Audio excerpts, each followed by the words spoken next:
Gonzalez. And welcome to all of our listeners and viewers around the country and around the world. The whistleblowing group Wikileaks plans to release the largest cache of classified U.S. documents in history tomorrow. The group is expected to post up to 400,000 intelligence reports on the Iraq War. Wikileaks founder Julian Assange is holding a press conference in London on Saturday morning to make the announcement. The disclosure of the documents would comprise the biggest leak in U.S. history, far more than the 91,000 Afghanistan war logs Wikileaks released this summer. The U.S. government is racing to prepare for the fallout. A team of more than 100 analysts from the Defense Intelligence Agency have been combing through classified Iraq documents they think will be released. WikiLeaks sparked condemnation from the U.S. government when it released the 91,000 Afghan war logs in July. The White House and the Pentagon accused the website of irresponsibility. They claimed they were putting people's lives in danger. But the Associated Press recently obtained a Pentagon letter reporting that no U.S. intelligence sources or practices were compromised by the leak. Nevertheless, WikiLeaks says it's been targeted by the U.S. government.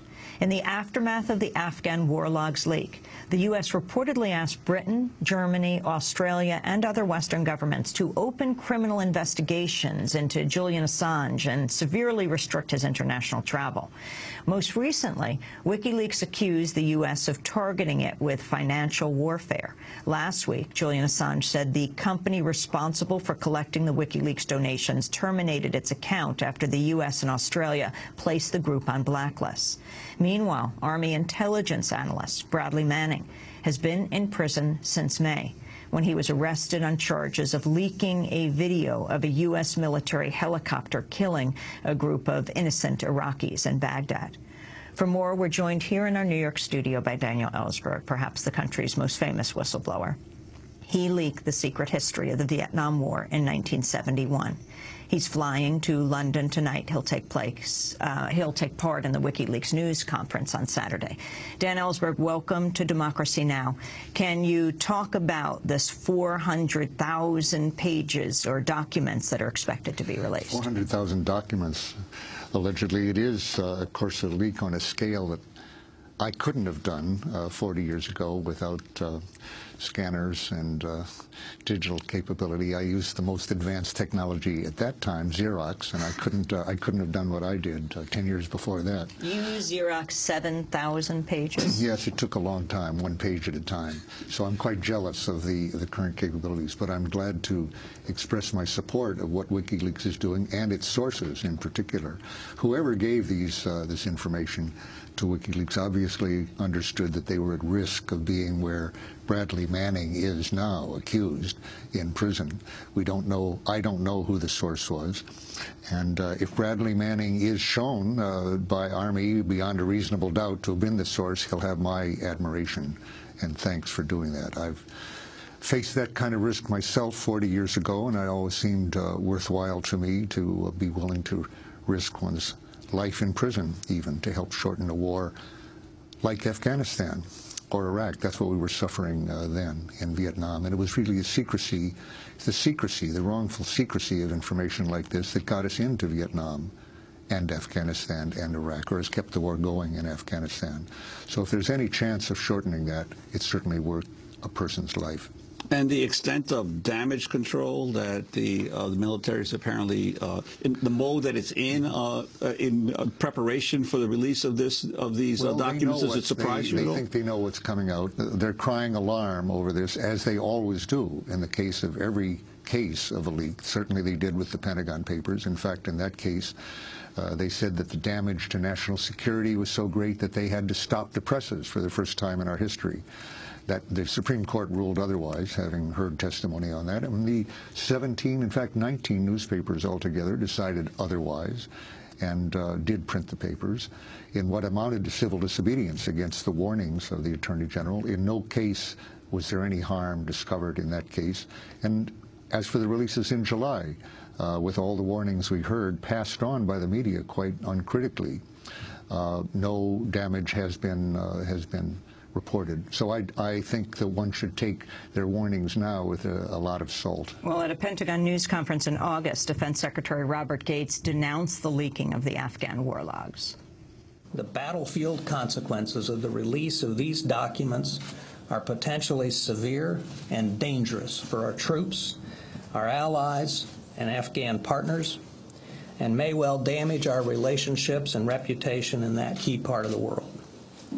Intelligence sources and methods, as well as military tactics, techniques, and procedures, will become known to our adversaries. This department is conducting a thorough, aggressive investigation to determine how this leak occurred, to identify the person or persons responsible, and to assess the content of the information compromised. Speaking at the same news conference, Admiral Mike Mullen, the chair of the Joint Chiefs of Staff, accused WikiLeaks of having blood on its hands. Mr. Assange can say whatever he likes about the greater good he thinks he and his source are doing, but the truth is they might already have on their hands the blood of some young soldier or that of an Afghan family. Disagree with the war all you want, take issue with the policy, challenge me or our ground commanders on the decisions we make to accomplish the mission we've been given. But don't put those who willingly go into harm's way even further in harm's way just to satisfy your need to make a point. And yet the Associated Press obtained this Pentagon letter reporting no U.S. intelligence sources or practices were compromised by the leaks. Dan Ellsberg. You know, for all that the Admiral Mullen, or for that matter, Presidents Bush or Barack Obama, tell us of the good that they hope to accomplish, we haven't seen any evidence of that, I would say. And in terms of blood on their hands, I'm sorry to say a lot of actual blood has been spilled, as opposed to this hypothetical possible blood, of which none has been reported from the WikiLeaks.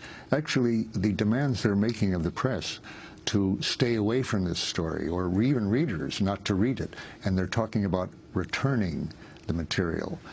Seems absurd on its face. Returning material released into cyberspace seems rather absurd. They're obviously threatening prosecution, and because they're using the words of the charges that were first used against me, the Espionage Act, which was not intended as an Official Secrets Act, but it uses language like returning the information, 18 U.S.C. 793 D&E. I was the first person to have the experience of having those charges made.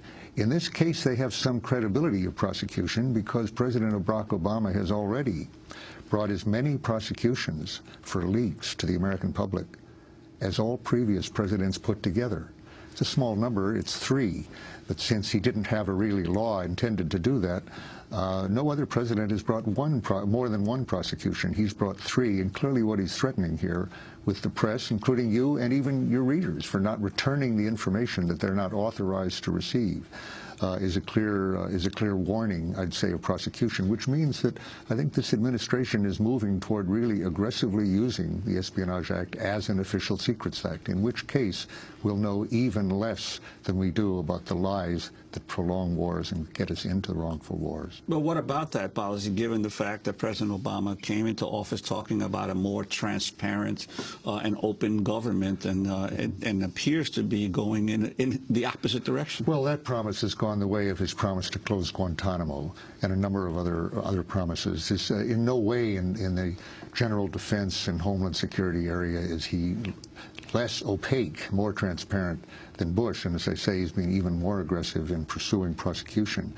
One other aspect of that is that my understanding is that the impression he's giving that he's ending the war in Iraq, or that it has ended even, the war described by these 400,000 documents, is, I think, a conscious lie.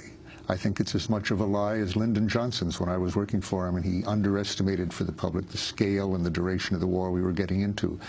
I'll predict, without having seen these documents, I will make a bet here, I'll stick my neck out, that there's no hint in those 400,000 documents which go up into this year that President Barack Obama intends to remove our bases from Iraq next year or the year after or any time in his term. I'll bet there isn't even a contingency plan for turning over those bases to Iraqis. And that means that rather than doing what he's promised, which is to get all American troops out by the end of next year,